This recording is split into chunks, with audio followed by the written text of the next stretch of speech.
Hi everyone, welcome to my YouTube channel. In this video, I am going to talk about what is the reclustering in Snowflake. This is the sixth video from Snowflake Table Structures playlist.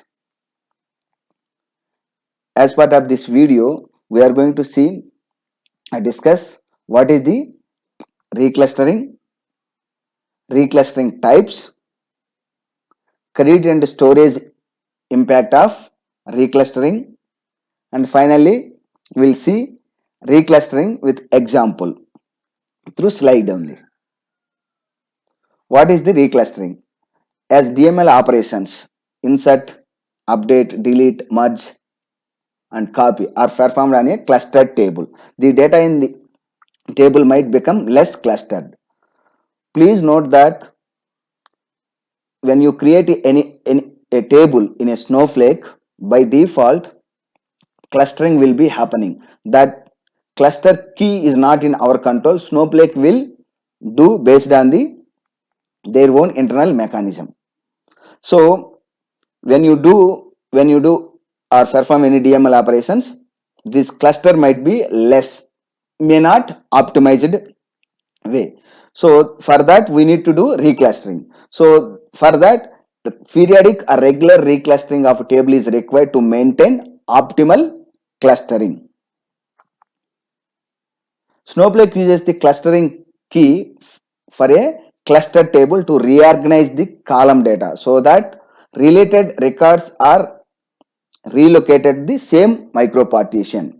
Here assume that whatever that natural or Snowflake do the clustering, but that we don't want to. We have assumed that we have created our own cluster key. Based on that cluster, after creating that cluster key, we need to do reclustering regular basis. Okay, what will happen when you do the regular basis? The related records are relocated to same micro partition, so that while retrieving data from that table, we no need to scan all the micro partitions. We can reduce the scanning the number of micro partitions after reclustering. This DML operations deletes the affected records and reinserted them grouped according to the clustering key. Based on the cluster key which we are going to mention as part of the table creation, or after creation of the table also we can alter that table, the different columns, so that it will recreates or reinsert the or grouped according to the clustering key. Clustering types, we have a two types in this Snowflake: automatic and manual. Please note that reclustering in Snowflake is automatic. No maintenance is needed. That means we no need to do anything. Okay, everything will taken care by Snowflake itself.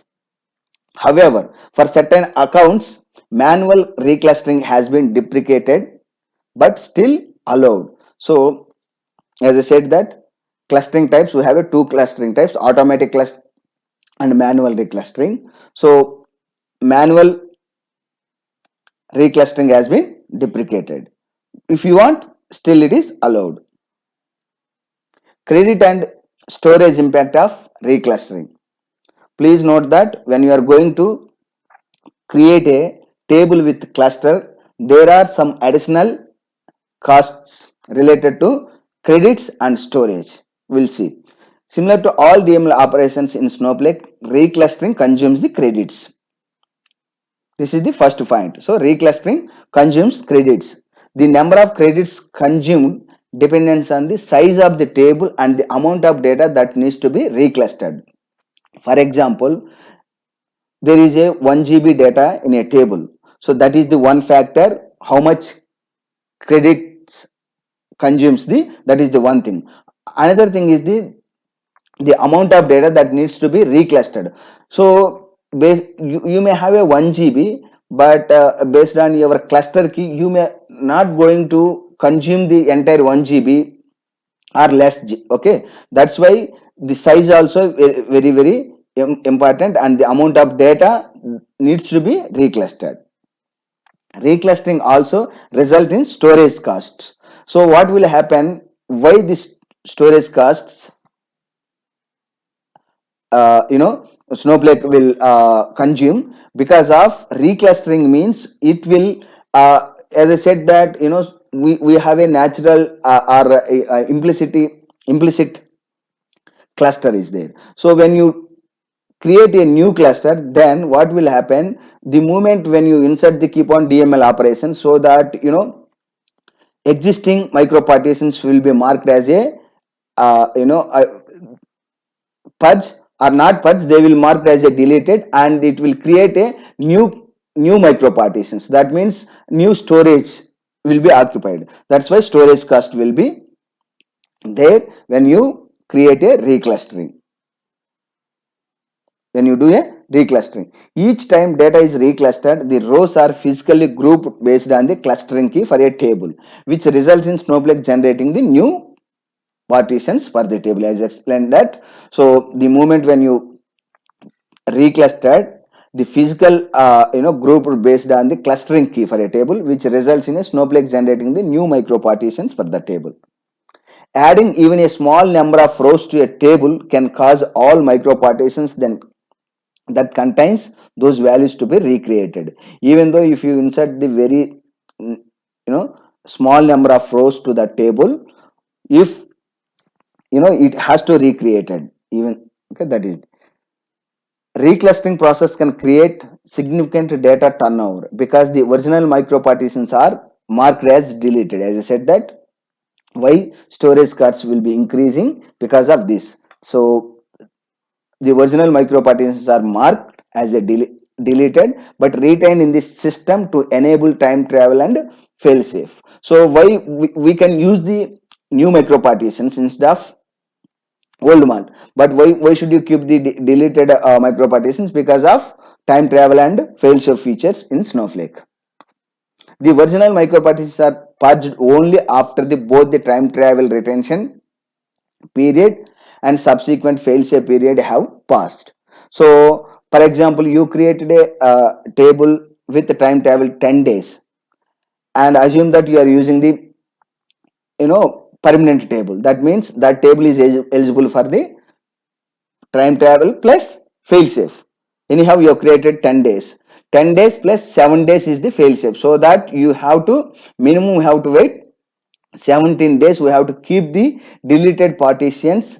I mean partitions which are micro partitions which are marked as deleted. We have to keep 17 days when you create a table with the 10 days time travel period. So for 17 days, there would be some additional storage costs. Note, before defining a clustering key for a table, you should consider the associated credit and storage cost. This is very, very important. If you are going to create your own clustering key for a table, you should consider what is the credit and storage cost.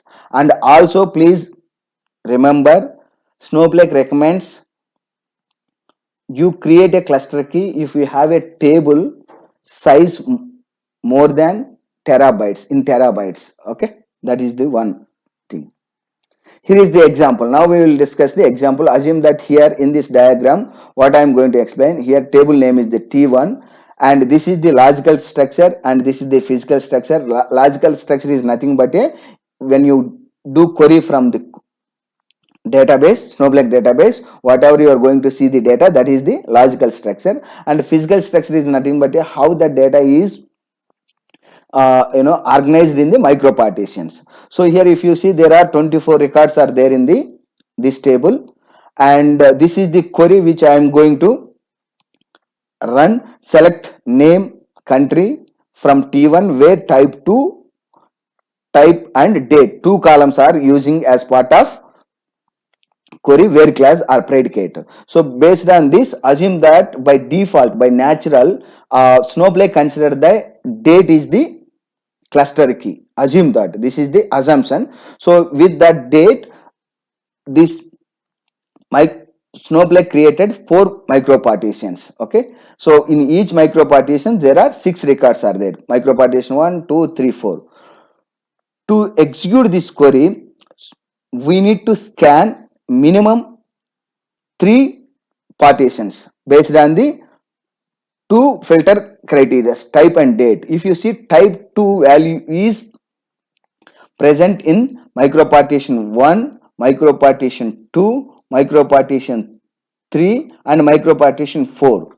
However, when you see date, okay, date is the, we are looking for 11 February. So it is there here, it is there here, it is there here, but it is not there in the micropartition 4. So to get the results based on this query, we need to scan three partitions. Okay, partition 1, partition 2, partition 3. This is the natural partition, that means default. Now we create our own cluster key. After that, creating the cluster key, what will happen, we'll see this is the reclustering, I mean, alter table t1 cluster by date. As I said that naturally, I mean default date only, based on the date column that micropartitions have been created. Now we are going to include the type. Assume that we have altered the cluster key, date and type. So now after adding this cluster key, assume that we have done the reclustering. With the new clustering, after reclustering, what is going to happen? There are additional four more micropartitions have been created, and previous micropartitions have been marked as a deleted. Okay, that is the different case. Now if you see here, after reclustering with these two cluster keys, what happened? Our type column values have been inserted are kept in the grouped into micropartition 5. If you see here, 5 and 8 is the only one row is there, remaining 6 rows are present in the micropartition, newly created micropartition 5. And there is another column, type or date. If you see, date are there only for 6, I mean 12 records are there, 6 records are under micropartition 5, remaining 6 records are kept in, are grouped in the micropartition 6. That means now, based on the new cluster key, to retrieve the data with the same query, we can get that from only 2 partitions instead of 3 partitions. This is the how you are going to. So by doing this, your query will, I mean, optimized performance. That is, I mean, this is the, I hope this example will help you to understand what is the difference between before clustering, after reclustering. In the next video, I am going to show you how to do automatic clustering on a table with demo. Thank you for watching my video. Please subscribe to my YouTube channel if you like this video, and like it and share it to your friends. Thank you again.